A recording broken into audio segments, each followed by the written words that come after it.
Professor, e o desafio que o senhor tem dando aula lá no Colégio São Plácido, como é que é essa experiência? Fala aí pro...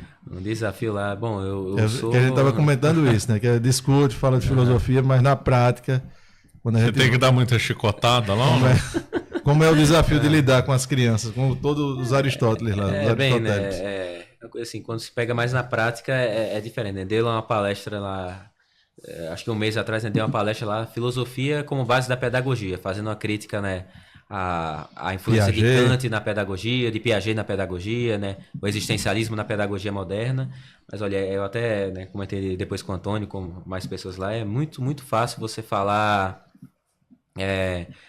qual o erro de Kant na pedagogia, o erro da influência de Kant na pedagogia. Isso aí é muito fácil falar quais os princípios filosóficos da pedagogia tomista. Aí você pegar lá na prática, no dia a dia, os problemas com os meninos aí é outra coisa, aplicar essa filosofia. Aplicar a boa filosofia no dia a dia. Aí já é outra coisa que aí precisa de... Tem que ter muito cabedal do amor de Deus. Tem muito cabedal, né? Mas bom, né? Meu trabalho no colégio, né, atualmente, né? Bom, eu sou professor auxiliar, né? Professor adjunto do... Meu professor adjunto, eu sou o titular e ele é o adjunto. Do tá senhor certo. e também, né, do professor Pedro, né? Que é meu padrinho também. De Pedro, o professor Pedro, eu sou adjunto dele em latim e catecismo. Né, e de Antônio em redação, né? Professor adjunto é o nome mais bonito para estagiário? O nome mais bonito para estagiário. Seja mais formalizado.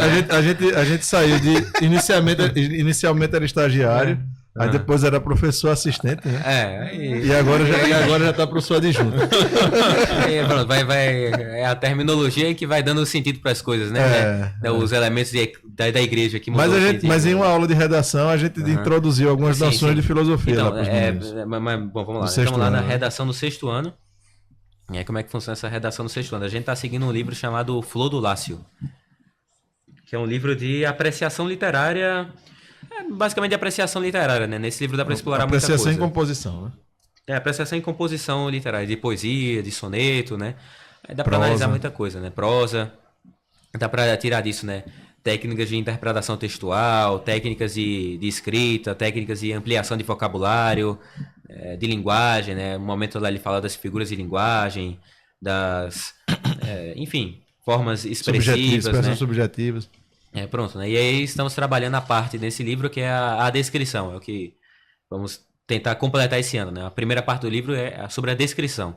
O que é que fala a descrição? A descrição de objetos. Descreva aí uma cadeira, descreva aí uma tal, né? Porque redação 6º ano não se trabalha focado em Enem, né? Redação 6º ano não precisa pensar na dissertativa argumentativa, né? Redação 6º ano é assim, a treina de escrita de uma forma geral, né?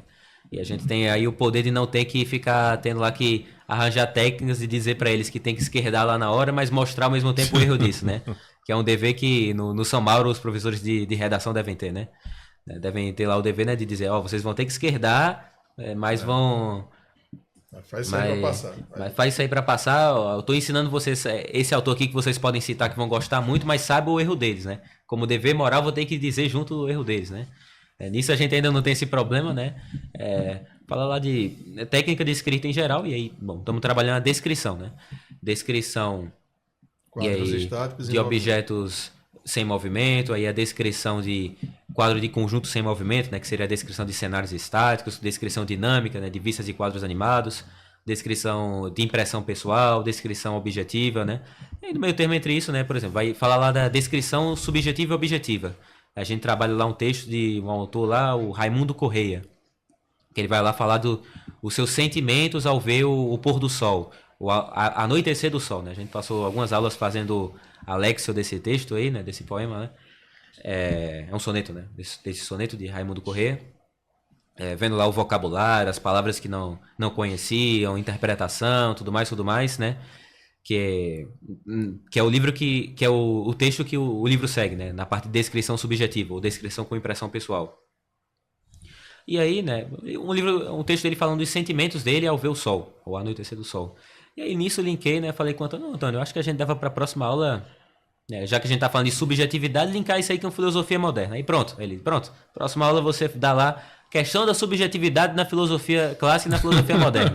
E as crianças entenderam bem, gostaram? Aí, uma cena engraçada lá que... Fala da cena. A gente botou lá a imagem de Sartre para eles, ó, isso aqui é Sartre, esse aqui é o caba que dizia que o sentido da sua vida você mesmo dá na sua própria vivência, você vai construindo e vai decidindo.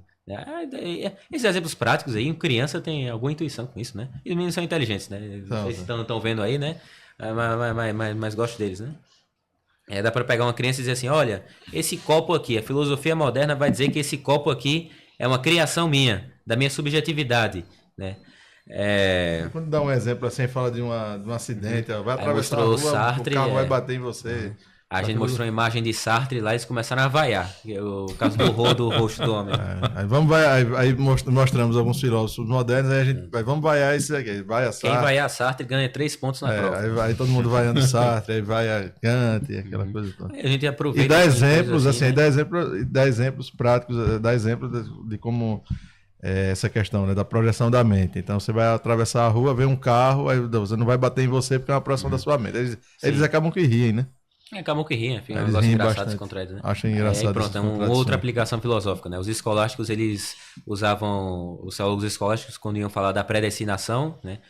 O modo como Deus predestina as criaturas, na vontade antecedente, consequente, tudo isso, né?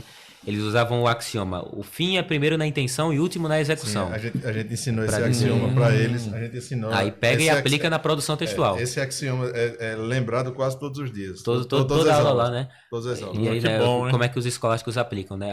Deus, ele explica tem... o que é um axioma e explica o axioma. Deus tem a intenção de salvar a todos e aí executa isso por meio das graças, né? Com vontade antecedente, Deus quer salvar a todos e é uma complicação da teologia escolástica. Aí pega isso aqui, mas isso aqui é aproveitável. Vocês primeiro, antes de começarem a escrever, vocês precisam ter em mente a intenção do que vocês vão falar. Qual é o axioma? Conteúdo. Eles repetem o axioma. O fim é primeiro na intenção e último na execução. Vocês devem ir executando à luz desse fim inicialmente intencionado. E é justamente uma coisa que a arte moderna, por exemplo, ela inverte, né? Aí a gente traz lá umas pinturas dadaístas, né? Aí teve uma ocasião lá que... Aí teve uma ocasião lá que eu fui imprimir lá uma pintura dadaísta lá na secretaria. Aí a coordenadora viu, vai mostrar isso aí para os meninos? Não, eu sei o que estou fazendo, né? Vou fazer eles tirarem onda com isso aqui, né? Que aí mostra uma pintura dadaísta lá, aí diz, olha, isso daqui, esse autor aqui dessa pintura, ele teve claro a ideia de que o fim é primeiro na intenção e último na execução? Ele teve ou não teve? Ou isso aqui parece que ele fechou os olhos e começou a escrever? Tudo aleatoriamente, seguindo pela aleatoriedade, deixando a vida o levar, como é no existencialismo. Aí foi aleatoriamente. E a aleatoriedade produz beleza? Não. Tá bom. Então, quando forem escrever, não pode ser na aleatoriedade. Não pode ser pegar o papel e começar a escrever o que vier na cabeça, deixando a vida o levar. Deve ter o fim claro, na intenção inicial, e ir escrevendo e executando o projeto do seu texto à luz daquela intenção inicialmente iniciada, né? É o que sempre a gente repete. Deixa a vida me levar, vida leva eu, tá negado lá. É o existencialismo. E tudo conecta. Zeca Pagodinho era existencialista. A arte tudo se conecta. Então, a arquitetura, escrita, poesia, tudo se conecta. A gente também fez uma leitura de poesia com eles também, né? Sim, a gente faz uma conexão poesia. Lá, né? Pega lá, por exemplo, né? Essa arquitetura aqui, essa igreja, essa igreja gótica aqui, o arquiteto dessa igreja, ele foi fazendo aleatoriamente, deu nisso, ele tinha o fim muito claro, intencionado no início. Não, tinha o fim claro, intencionado no início. E foi executando o projeto dele com base nesse fim intencionado no início, né? Foi. E ele usou uma matemática muito subjetiva ou foi uma coisa objetiva para fazer isso daqui? Se ele botasse que que π era igual a raiz de -2. Isso aqui dava certo, essa construção? Não, tem que ter uma matemática objetiva para ir executando bem o fim. Né? É bom. Muito bom. Vai fazer essas conexões. Mas ele também se diverte com os alunos, brinca também. Bom. Ô Vitor, estão perguntando aqui qual que é a relação do ecumenismo com a maçonaria.